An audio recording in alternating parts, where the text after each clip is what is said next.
हे अयोध्या के हितकारी राम, वो रखते तुम सब ही को ख्याल।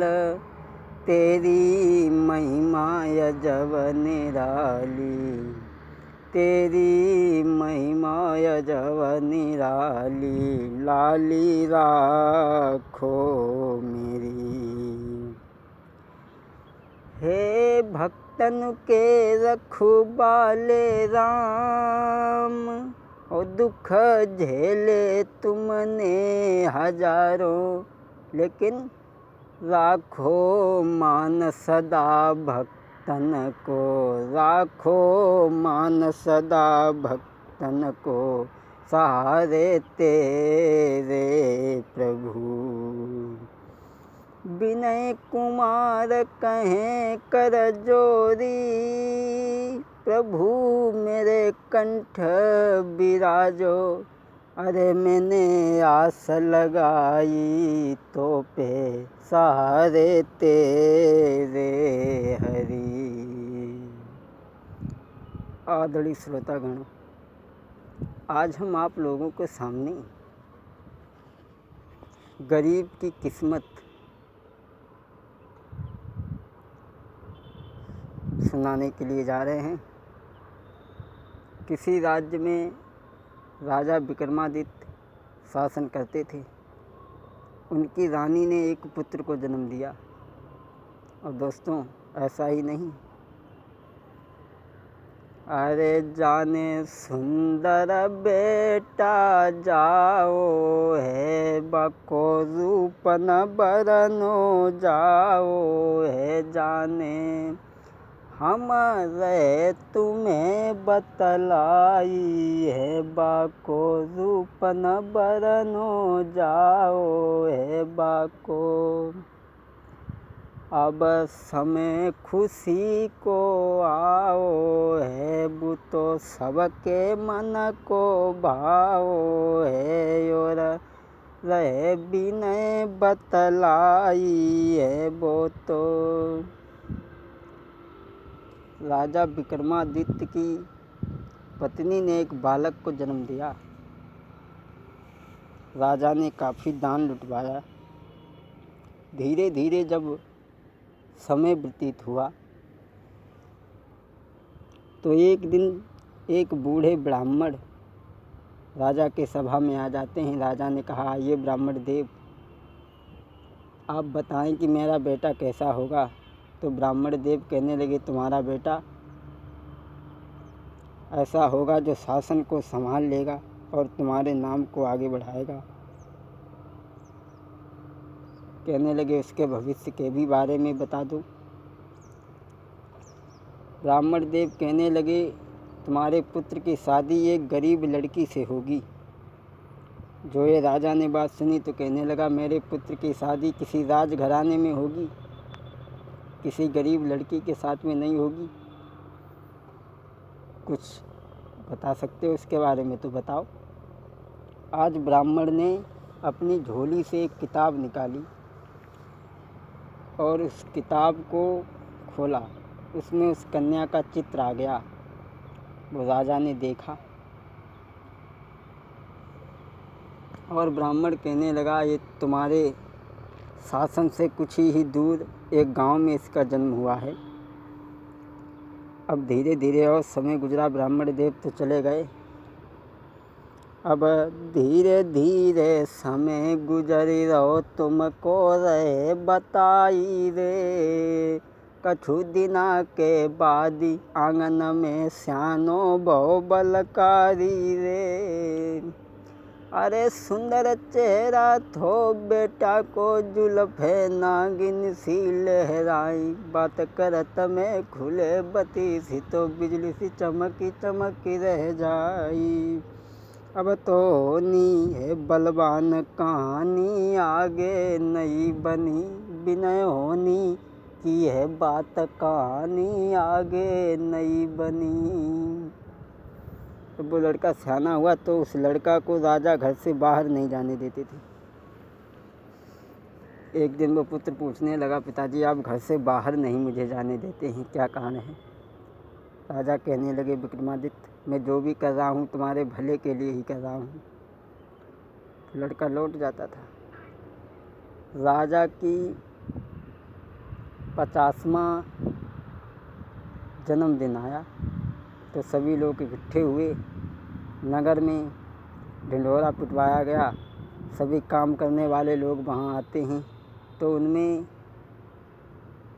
वो लड़की भी आती है काम करने के लिए। सभी अपने अपने काम में लग गए तो राजकुमार रसोई घर में पहुँचा उसी लड़की के पास में और कहने लगा, खाना की सुगंध तो बहुत अच्छी आ रही है,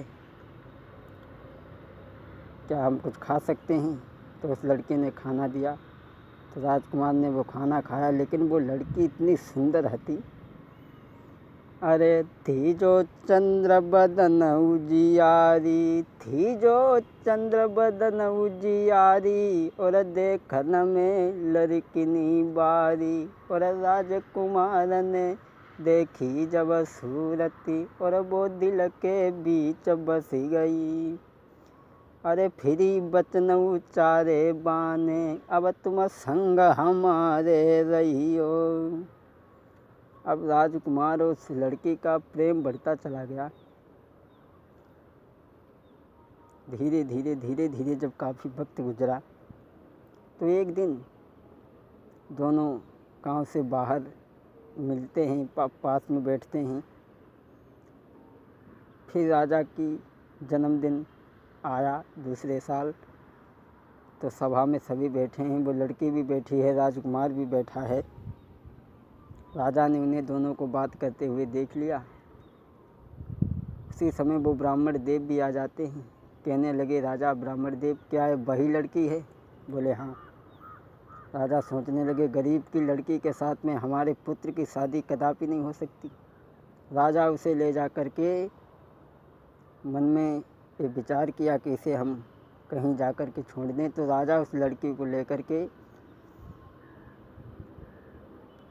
एक नदी के किनारे, जो उनके राज्य के बाहर नदी थी, वहाँ पहुँचे उस लड़की को लेकर के।